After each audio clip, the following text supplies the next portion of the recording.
Lan erreformak zioenez, lan hitzarmen bat indargabe geratzen da bere iraunaldia amaitu ostean, ez bada beste berri bat adosten urtebete baino lehen. Hau da, hitzarmenaren ultraaktibitatea erori egiten dela.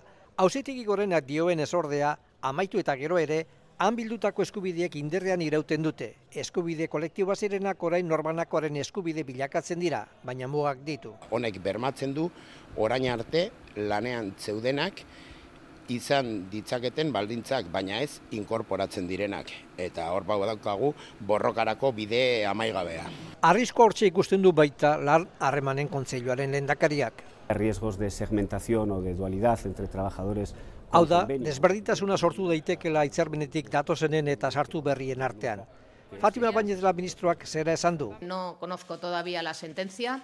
Baina hala balitz errespetatuko dutela eta edonola ere lan erreforma bikaina dela. Me pregunta por la reforma laboral y yo le digo que ha sido una reforma clave para cambiar el mercado de trabajo en España.